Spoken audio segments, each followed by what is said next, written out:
Казакстандын темир жол тармагында WebTech жана Huawei менен бирге жасалма интеллект киргизилип жатат. Бул тууралуу аталган тармактын башчысы мажилисте өкмөттүк саатта билдирди. Марат Карабаев PCA компаниясы өлкөдөгү бажы жана транзиттик бизнес жараяндарды санариптештирүүгө өөлгө төзөөрүн белгиледи. Логистиканы оптималдаштыруу үчүн бир терезе форматы иштейт. Автоунаа жолдору чөйрөсүндө да бардык жерде санариптик технологиялар массалык киргизилүүдө. Маселен, учурда жолдар системасы иштелип жатат. Транспорт министри жакын арада өлкө жарандык жана аскердик учактарды оңдоонун аймактык борборуна айланарын белгиледи.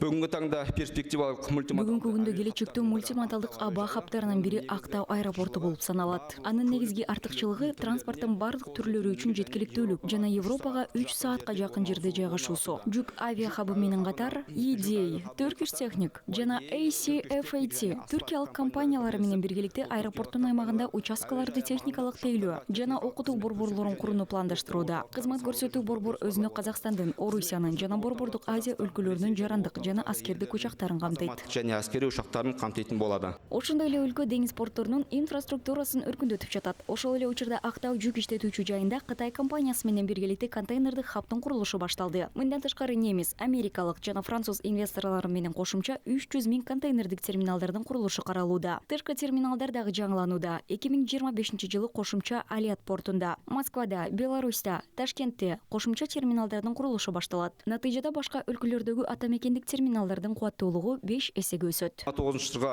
карай 2029 жылга карата транспорттук инфраструктураны өнүктүрүүнүн эсебинен транзиттик ташуулардын олуттуу өсүшү пландаштырылууда. Атап айтканда, темир жол менен ташуулар боюнча транзиттик ташуулардын 65%га көбөйүшү, контейнердик ташуулардын 54%га көбөйүшү жана 2 миллион контейнерге чейин жеткирүү болжолдонууда. Унаа транзитинин көлөмү 6 эсеге өсөт. Тагыраагы 29 миллион тоннага чейин. Аба аркылуу ташуулар менен транзиттин көлөмү 2 эсеге артып 300 000 тоннага жетет. жететін болады.